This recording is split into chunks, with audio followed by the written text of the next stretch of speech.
Steve Tischler is back again for us. Steve is Vice President at National Testing Laboratories and has been the Vice President for 17 years.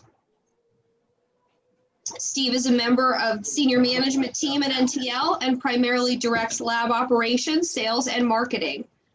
Prior to working with National Testing Laboratories, Steve worked in various senior management capacities in the chemical manufacturing, engineered plastics manufacturing, and laboratory services industries, where he authored many strategic and business plans. He has a BS in chemistry from John Carroll University and an MBA from Baldwin Wallace University. Sorry, tripped on that this morning. Welcome, Steve. I believe you'll be sharing your screen and slides for us this morning. I will. Good morning. Good morning.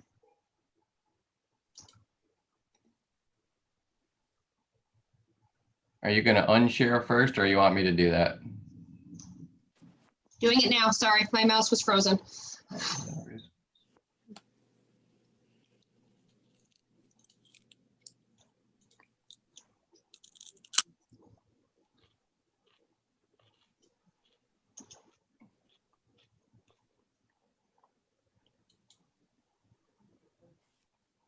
Oh, you know what? I need to change this. There you go. You should have permission now. Yeah, yep, I was having a little trouble there. There you go. Sorry. Yep, that's better. Well, good morning, everyone. I know you're all muted, so I'm sure you said good morning back. It's a little scary when you said 17 years at National Testing Laboratories. It's hard to imagine. Mm-hmm.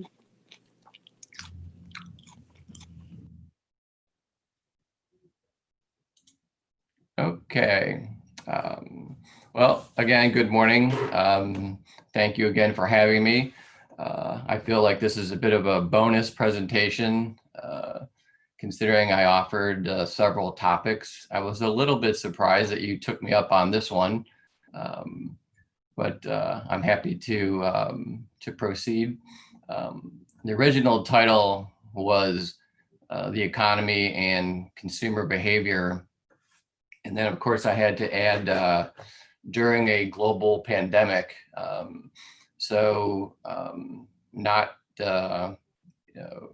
Not my favorite part of the topic, but certainly an important consideration considering what's going on. So I was trying to recall, why this came up as a topic. We were having a Central States meeting, and we were talking about a couple of things, and I'll throw a couple of words on the screen for you here.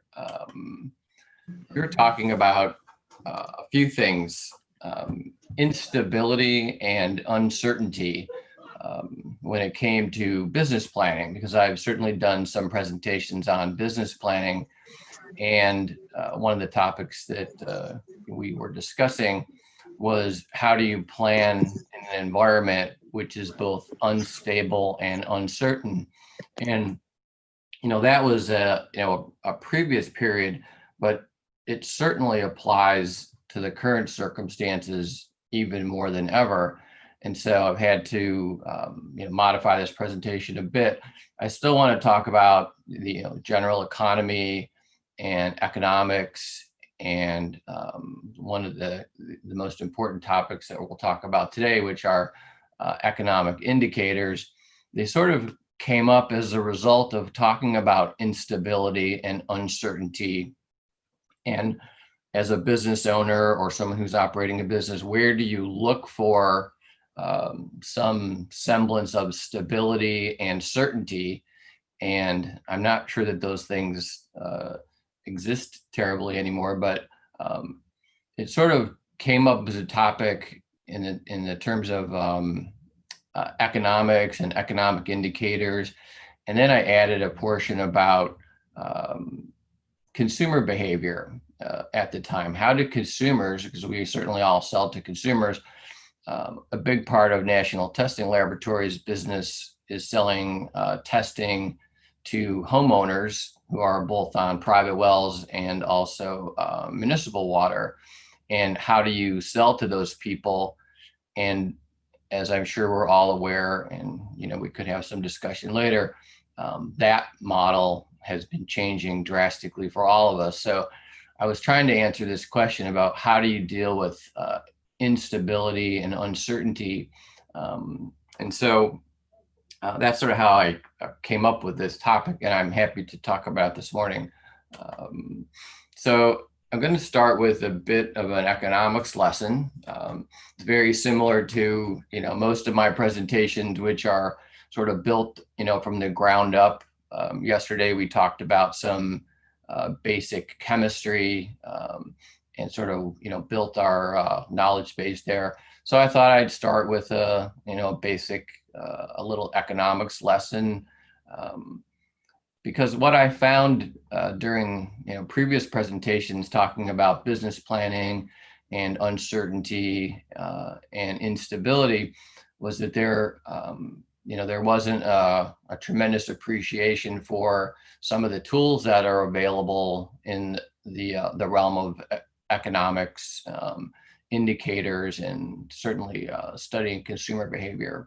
So a bit of a sort of an introduction to economics. The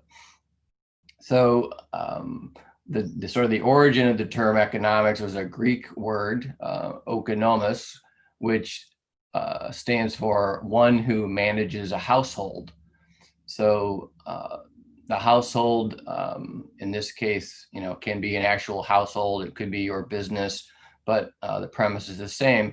A household must allocate its scarce resources among its various members, taking into account each member's abilities, efforts, and desires. So how do you manage a household, both your own household and also the business that you're in? So that's sort of a basic definition of economics. And there's two major economic segments that you hear most about. The first one being macroeconomics. So macroeconomics is a branch of economics that studies how an overall economy, the market systems that operate on a large scale, behave. Macroeconomics studies economy-wide phenomena such as inflation, price levels, rate of economic growth, national income, gross domestic product, and changes in unemployment.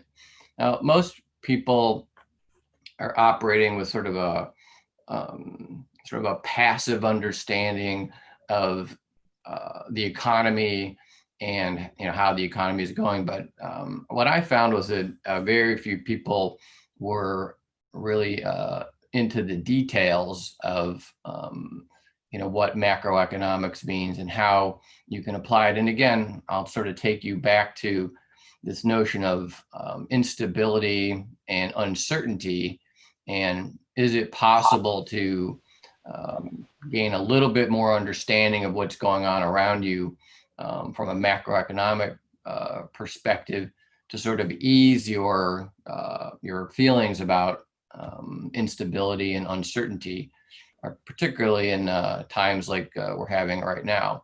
So macroeconomics is the study of the overall economy. It's a large scale view of the world, and we'll talk a little bit about that. Once again, if you have any questions or comments, I can see the chat window here. So if you've got any questions or issues, either raise your hand. I'm not, as you are probably aware, I much prefer to have a dialogue than a monologue. So if anyone has any comments or questions, I certainly would appreciate your contribution to the discussion. So anyways, that's sort of a basic definition of macroeconomics. Microeconomics is a social science. So not so much about the sort of the global, either the global economy or the US economy. I'd also like to point out that you can find things out about the local economy. So there are lots of tools available to talk about what's going on in your particular either your particular state or region, or even county level. There are economic data that's available to you as tools. But microeconomics is more of a social science. It studies the implications of human action, specifically about how those decisions affect the utilization and distribution of scarce resources. Microeconomics shows how and why different goods have different values, how individuals make more efficient or more productive decisions, and how individuals best coordinate and cooperate with one another. So, you're certainly operating at a local level in your business. You're selling straight to consumers in lots of cases. And, the question of how those people behave, how they make decisions, and how your products can meet those needs. And again, I'll refer back to how do your products meet those needs in a time of instability and uncertainty and continuous change. For instance, we talked yesterday a bit about, I know there was an example of water coolers that were brought up, which I wasn't really aware about this until we had a Central States meeting very similar to this previously, where they were talking about touchless controls of water coolers, which, as far as I'm, concerned about that, is they should have always been touchless controls. That would seem to make a tremendous amount of success, but the pandemic and the circumstances of that has driven some innovation and understanding, new emerging needs of customers about how they'd like to interact with your products. And certainly one of them was this notion of touchless control. We have a water cooler here in our own office, and it is not outfitted with touchless control. But that certainly does make sense. And those are sort of the changing consumer behaviors that we'll discuss a little bit later. So that, again, is part of this macro or microeconomics, which is more of a social science than actually a study of the world economy or the global economy. So two quick definitions, macro and microeconomics. So the economy, just very simply stated, is that the economy is an assembly of producers and consumers. If there were no consumers, there would be no need to produce goods, and so your products, which you are supplying or providing, you have to have customers to consume them, and that sort of little circle of producers providing goods and services to consumers, paying for those goods and services is a very basic and fundamental definition of how an economy can work. And that can work on a global scale, the economy on a global scale. We certainly have heard a lot about that recently, or the economy on a national scale, or as I said, even your state has its own economy, and your county or region may have its own economy, and that certainly is the case. So a bit about the current state of things and how do you measure the health of an economy? And the most widely accepted method for measuring the health of an economy, whether it's a global economy or a national economy, and we certainly are hearing quite a bit about the national economy these days, is this notion of gross domestic product. So,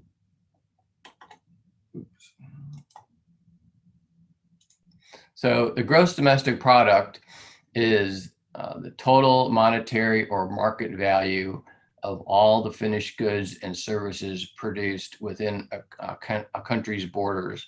Although it could be a state's border, your individual state has a gross domestic product number that you can get at. Even your county can represent a gross domestic product. So all the goods and services produced within a country's borders in a specific time period is a broad measure of the overall domestic production. It functions as a comprehensive scorecard of the country's economic health. and it's often referred to metric for, again, indicating the health of the economy. You can see here, I have, and the source of this data comes from the IMF. I have the gross domestic product history since 1980 all the way till current for the 5 largest countries in their gross domestic product. So the United States, China, Japan, Germany, and the United Kingdom. And you can see these graphs here with the United States being this top graph. This is a continuous sort of increase in the gross domestic product. And you can see that the US, far and away is the largest producer and has the largest gross domestic product of the top companies. What this graph shows basically is sort of the trend in gross domestic product. You can see right here where my pointer is at, this period of time, this was the recession of 2008, 2009, followed by a continuous increase. And then you can see here the most recent data showing a downturn in the gross domestic product as a result of the current situation in 2020 of the global pandemic. But you can see that these other economies, reasonably flat for that period of time. But the U.S. far and away has the largest economy when it comes to measure as a gross domestic product. And this graph is an interesting one. It shows the gross domestic product on a per capita basis based on the population. And what I found interesting about this particular graph, and I think one of the reasons why I am interested in economics and economic indicators, because of my science background, there are lots of data to look at, but you could see this sort of run up in a very similar fashion to the previous slide on the US, which is this red line, is a very stable increase in gross domestic product per capita, with the same downturn during the 2008-2009 period and this downturn during currently. But what I found interesting was how sort of stable this was versus these other countries, Germany, Japan, United Kingdom, and China, which tend to be much more erratic in terms of the gross domestic product per capita. Just an interesting observation. But this is, again, just a metric that is used to generally determine the health of an economy. So just a quick little economics lesson. One of the things that I'm particularly interested in, and I've sort of been interested in this topic since grad school, is the use of economic indicators. And again, I'll refer back to this notion of uncertainty and instability, and what are the things that a business owner or a business operator can look to sort of either ease their anxiety about the current situation or help them to understand the current situation. And what I found was that these were tools that were not frequently used by people who were in business. And in fact, we had a discussion about this at the Central States when I did a previous presentation about people who were unaware of the fact that you could tap into a large amount of data associated with economic indicators. And they come in 3 basic flavors, which we'll talk about individually. And there are things like leading indicators. So as I say here, that is, what do you think is going to happen or what's going to happen? It's a predictor of future activity. There are things that are coincident indicators, which are what is happening currently. And then there are lagging indicators, which are not really very useful in terms of business planning or predicting or looking to see what's coming. They're more confirmations of the previous 2. Were the leading and coincident indicators accurate in their predictions? and those are borne out by the resulting lagging indicators. So, what has gone on previously. So I'd like to get into a little bit of a discussion about some specific economic indicators that you all have access to, that you can use as tools as you're sort of operating in business. So let's proceed with just a discussion of that. So let's start with, of course, leading indicators.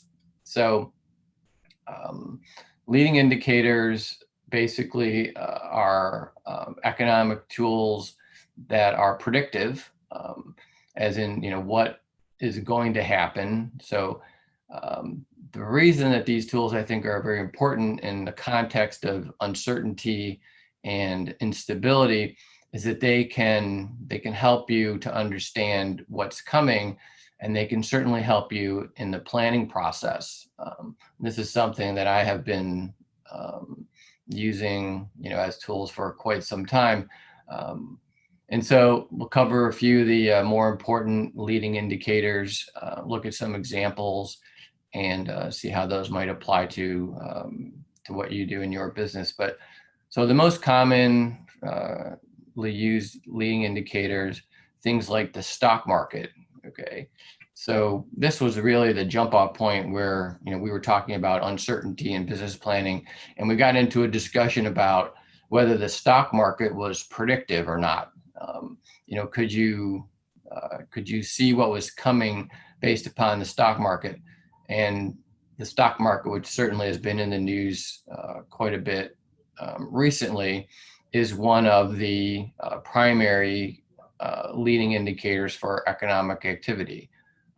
There's another one, which is manufacturing activity, of course. Can you see, is manufacturing robust? Is it trending up? Is it trending down? So it's a very important indicator of future activity, what's coming. Yeah, next year I'll be digging that trench from your house out. I'm sorry, what?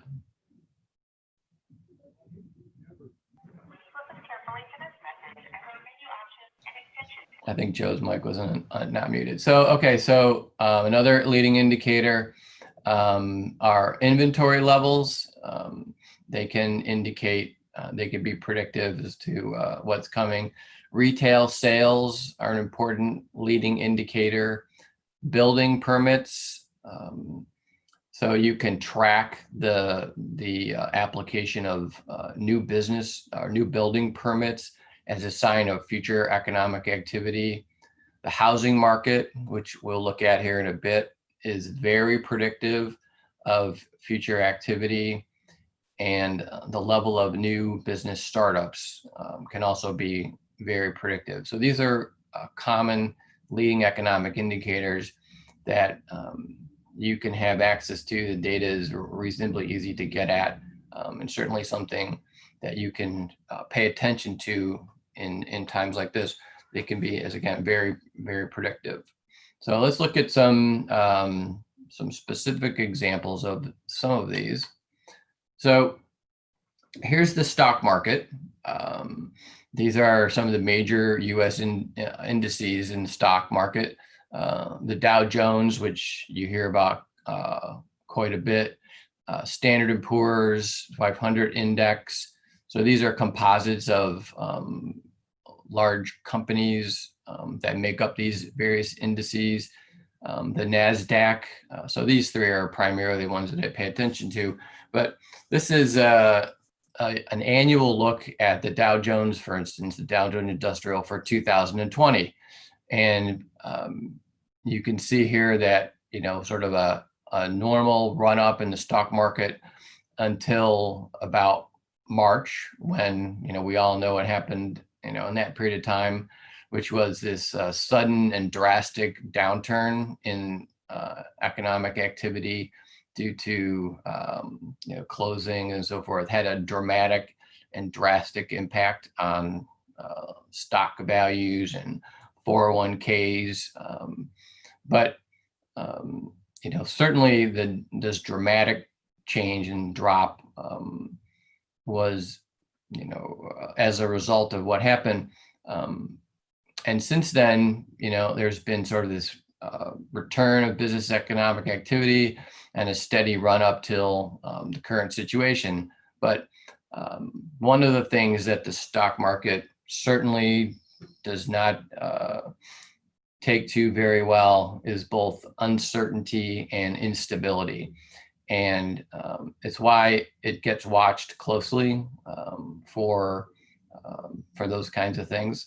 We're certainly in a period right now, sort of pre-election, where the stock market is very, I'd say, shaky maybe is a good word, but a little bit unpredictable right now. But all the major markets behaved exactly the same way, as you can see here in the run up to the pandemic. And again, these are major US indices, but the stock market still as a predictor is a very good tool. I was going to say that, I liked this topic a lot better before the global pandemic, because some of these leading indicators are certainly less, they're less predictable than they have been in the past. And, that has caused, I guess, a little bit of additional uncertainty, but still a major leading indicator of business activity, and a tool that people either actively or passively pay attention to. I think most people have a general idea of where the stock market is at any particular time if they're involved in the business. So while there are major indices, you can also look at individual stocks, of course, and you can, depending upon the industries that you're in, the general stock index might not mean anything to you, but if you're in a particular industry, some stock individually may be more important as a predictor than others. So I picked two examples in this pandemic era. One is Peloton. Okay, so here's Peloton trading, somewhere around a 20 to 25 level in the pre-pandemic age. This is March or April, when people were sheltered and locked down and stuck in their houses.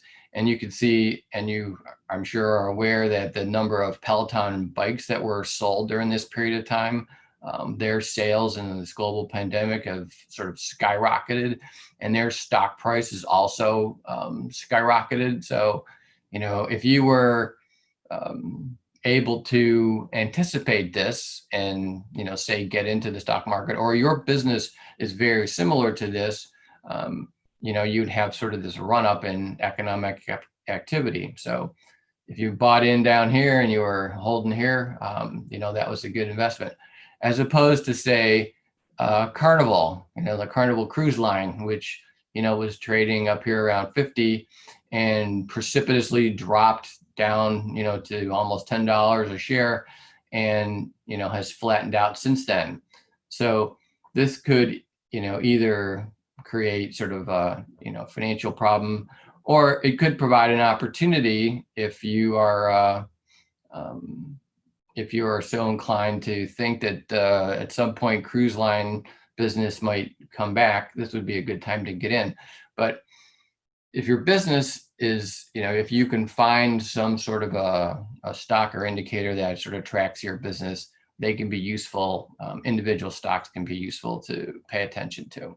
So just thought I'd show you a couple of examples of that. Certainly since the beginning of the year, how these stocks have trended. And there are lots of other ones that you could look at, major hotel chains, which, follow similar trends to the Carnival. You look at the stock of Clorox, which is a disinfectant, has also sort of followed the trend of Peloton, which is a run up over a period of time. So very specific to the current circumstances. So these tools are available to you in all sorts of places, but the one that I use the most frequently, and the one that seems to be the easiest to use, is the economic data that's produced by the www.census.gov. economic indicators. You can look specifically at all sorts of economic indicators. And as I said, you could probably make a study out of this. There are hundreds and hundreds of economic indicators that you can look to just see how things are trending in either your particular business or in a particular sector. So things like, as I mentioned, business formation statistics, monthly wholesale trade, U.S. international trade in goods and services, manufacturing shipments, inventories and orders, or construction spending. And there are many, many others on this page. You can look at charts and graphs and data. And, if you're like me and you like statistics, you could spend hours just looking at these things. This is where you'd go to find these. I recommend you have a look at it. It's pretty interesting. So let's look at this particular one, which is manufacturer shipments, inventories and orders. This has been since last year, September, and you can see the percent change in activity as again, a leading economic indicator of what's coming. So, and you can see again, normally this wouldn't be so volatile, but in a volatile period of time, things happen very quickly. So for instance, you can see the dramatic impact on manufacturer shipments, inventories, and orders during March and April of this year when, they suffered significant losses, 11 and 13% down respectively. And then, as we know, most of the shutdown lasted for a couple of months, and then it was followed by recovery in May, June, and July. And August was actually a little bit up. So as a predictor of what's coming, you can see here that in the last several months, the manufacturer shipments, orders, and inventory has actually been trending down a bit. So is that a sign of future activity? It's possible that we're currently involved in a manufacturer's shipments, inventories, and orders slowdown. And this, because it's a leading economic indicator, can be predictive. So it certainly is something that you might look to for some sort of leading data. The other one I like to talk about, which applies a bit to our business, as I said, we sell test kits to consumers. And a lot of those consumers are people who are either testing their water for a real estate transaction or a new startup. So if your business is tied to like a residential, sort of residential activity, this is a really good and very sensitive indicator of what's going on. And so here's a graph of new residential construction since 2000. You can see this run up from 2000 to 2006 on new residential. So the activity was good. And then of course, there was the precipitous drop in the 2008, 2009, the sort of real estate bubble bursting, a real downturn in new residential construction as a result. And then since then, sort of a slow but steady recovery of new residential construction. So if your business sold into this industry, if your business relied on new construction, if you were selling, plumbing or water softeners or things like that, you can see that activity has sort of steadily increased over time.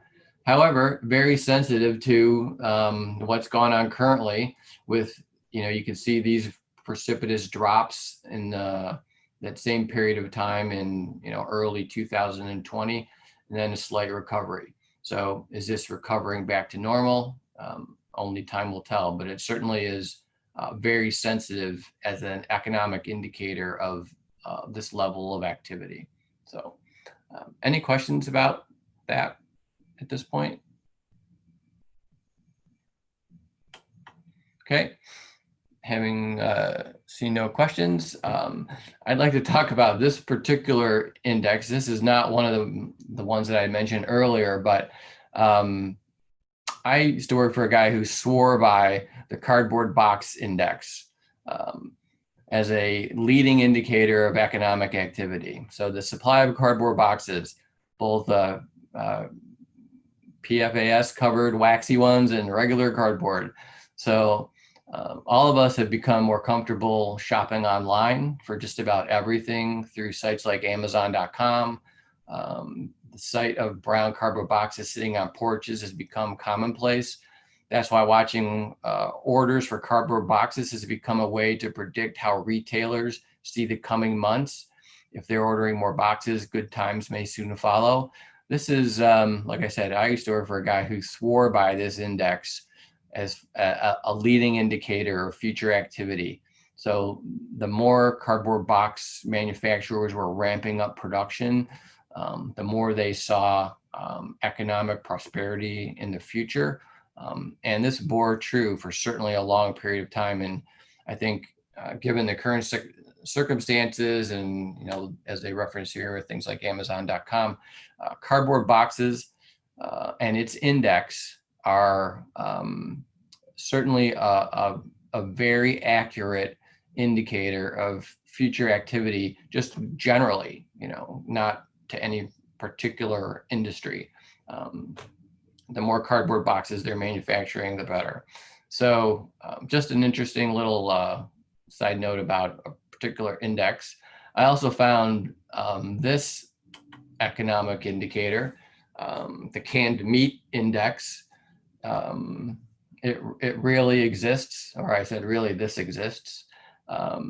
There's actually an index of canned meat manufacturing, and if you could sort of picture this in your head, if the canned meat index is up, that is an indicator of slower economic activity, more uncertainty and more instability as people, have less money to spend, they sort of move to cheaper canned goods. And this is a real thing, and people do follow this. And you could Google this if you want. There are all sorts of articles recently about, surprisingly enough, the canned meat index as a leading economic indicator. So there are other kinds of indicators I had mentioned earlier. There are coincident indicators. That is like what's happening right now. So revenues received by businesses, like the current revenue, that is not predictive. It's just coincident with economic activity. Incomes received by households, which is like wages paid and so forth. Our useful employment of labor is a coincident indicator, and things like average weekly hours worked. These are all sort of things that are happening now. So they follow leading economic indicators, and they can give you some idea of the current situation and the current level of stability. So as we know right now, things like unemployment are high, revenues certainly were off earlier in the year. I'm not sure in everyone's particular case, but we've recovered some of that revenue, but it certainly is an indicator of what's going on, and it's coincident with economic activity. Then there are what they refer to as lagging indicators. They don't really operate, they're not useful as predictors, but they sort of confirm what's going on at the moment. I talked about gross domestic product earlier. Changes in gross domestic product is a lagging indicator. Actually, it's just a confirmation of what the other indicators predicted, and is used as a confirmation. Just like income and wages or the unemployment rate, they all lag current levels of activity. Things like the consumer price index or inflation, interest rates and corporate profits, these are all things that lag, but are still data that's available to be reviewed. So but not very useful as predictors, but just to let you know that they do exist. So so that's my quick little lesson on economics and economic indicators, tools that are available to you that are often either overlooked or not used, but they can be very useful if you're in a business. So let's talk a little bit about consumer behavior. We all sell to consumers. So consumer behavior can be measured on per capita income. Per capita income is the national income divided by population size. Per capita income is often used to measure a sector's average income and compare the wealth of different populations. Per capita income is often used to measure a company's standard of living. So if you sell to consumers, it's important to know, whether these consumers have the money to pay for your goods. So this is also something that can be trended. As you can see here, I provided some state-based data. You can look at per capita income at the national level, at the state level, at the regional level, the county level. You can get an idea of your specific market, which I'm sure you're fairly aware of anyways, but just another useful tool. There's a thing called the Consumer Confidence Index, which is, again, another economic indicator. It measures the degree of optimism that consumers feel about the overall state of the economy and their personal financial situation. If the consumer has confidence in the immediate and near future economy and his or her personal finance, then the consumer will spend more than they save. So this is an important thing to pay attention to. The Consumer Confidence Index. We sell test kits to consumers. We have a very big portion of our business are sales directly to consumers, and we sort of pay attention to this. And we sell throughout the country. So consumer confidence is a really important indicator for us. So here's a historical look at consumer confidence since early 2014. And you can see, sort of a big jump here, but a reasonably steady increase in consumer confidence right up until March of 2020, when the Consumer Confidence Index took a precipitous and historic drop as people, lost confidence and pulled back on spending. And, since then there's been, a slight recovery of that. But again, consumer confidence as a sort of a measure of a consumer's behavior, but also as a predictor, is something that you can pay attention to. It's referred to often in the media and something that you may or may not be aware of, but it's a very useful tool. There's also consumer spending or consumption. Consumption expenditures, the acquisition of goods and services by individuals or families. It's the largest part of aggregate demand at the macroeconomic level. So again, consumer spending is important to pay attention to if you're selling to consumers as a predictor.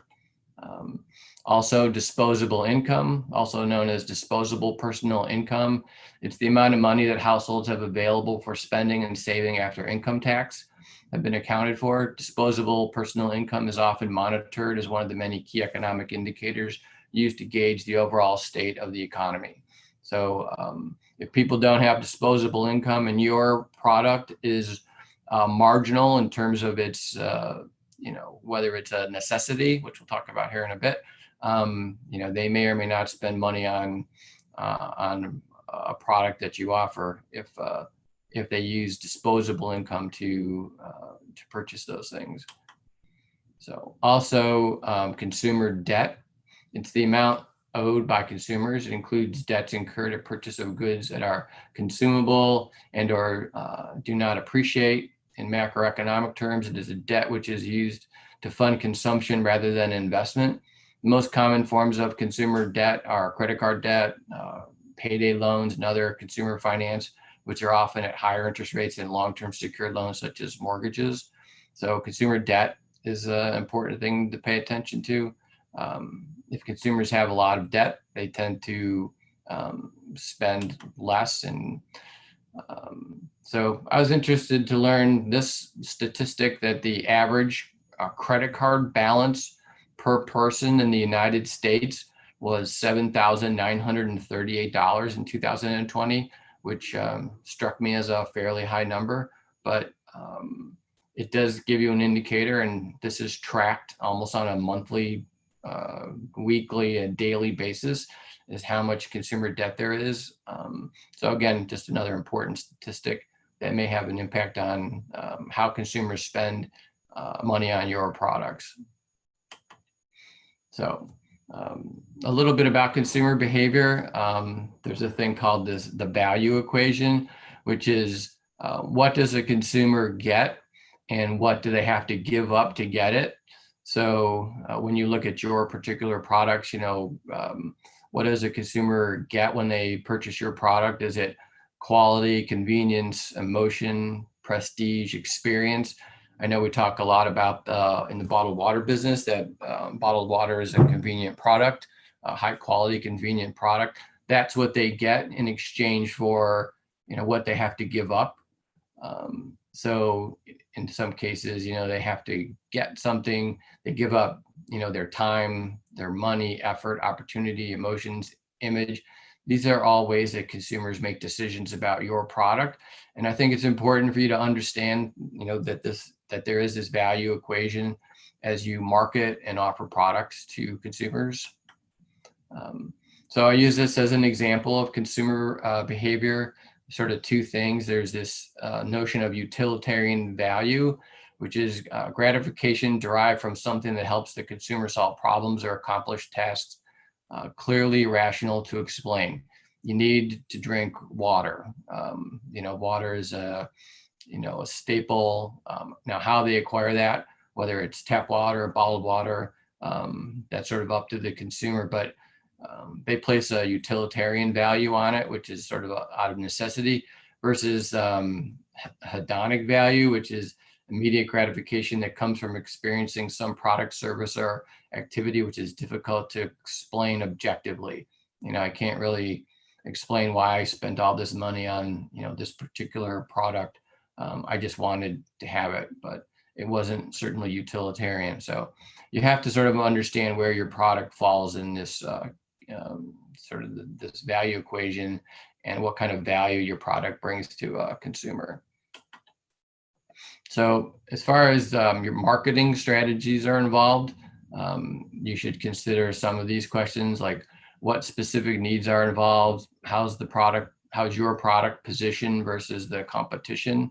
And I'll go back to the water cooler example, which is, my water cooler is not touchless, but I'm seriously considering swapping it out for a touchless one right now. I mean, actually, the people in this office are going around disinfecting things, and the water cooler is one of them. They clean the thing constantly because they just don't want to touch it.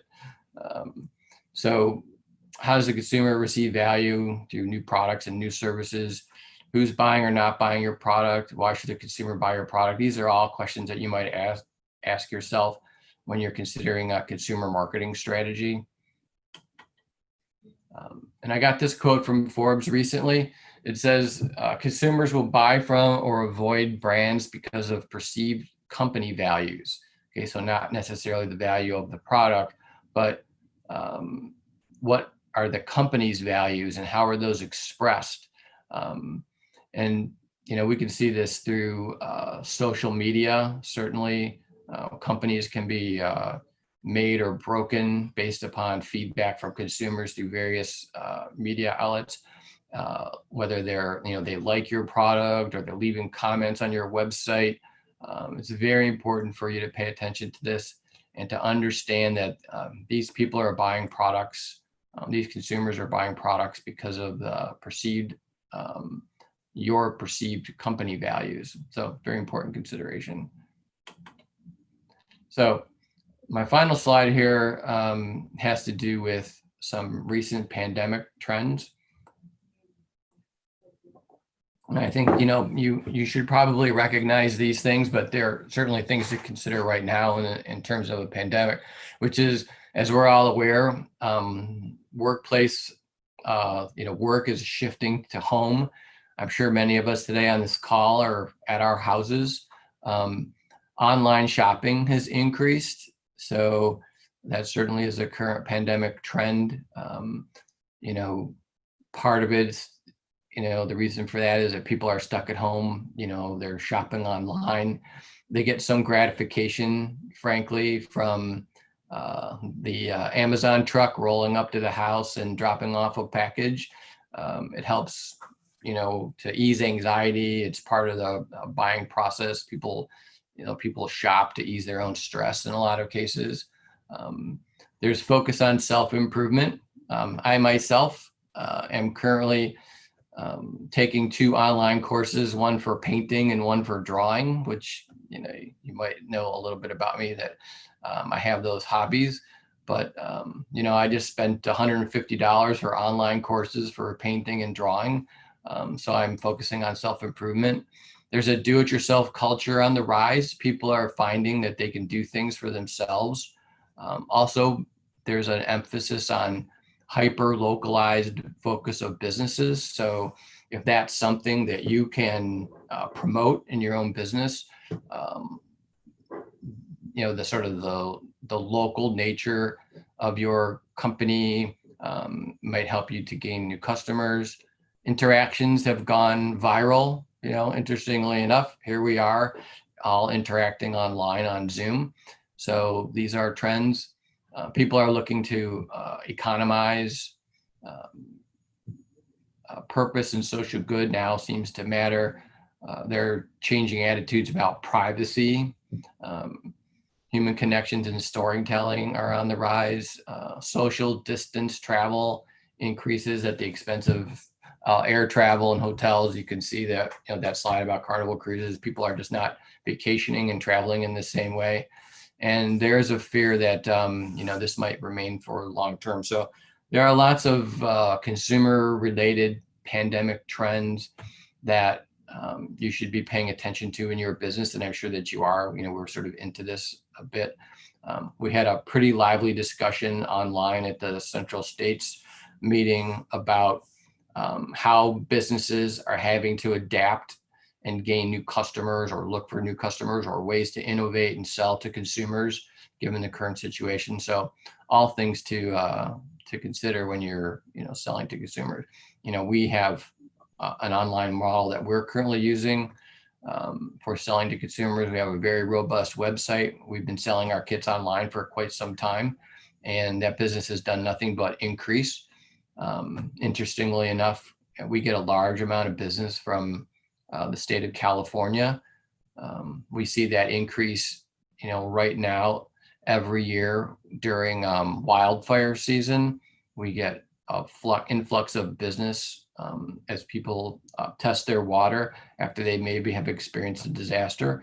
So we pay attention to all these trends. We get influxes of business when hurricanes hit the Gulf Coast. So climate change, as a sort of aside, has certainly impacted the way consumers are buying our products. So something that we're paying attention to. So that concludes my presentation. If there are any questions, I would be happy to answer. I see it's exactly 9 o'clock. So I've gotten done exactly on time. Any questions? Oh, Jack's asked me a question about the underground economy. Has anybody cracked the code on tracking its activity? Honestly, Jack, I don't know the answer to that question, but now that you've raised it, I will probably research it. So thanks for asking it.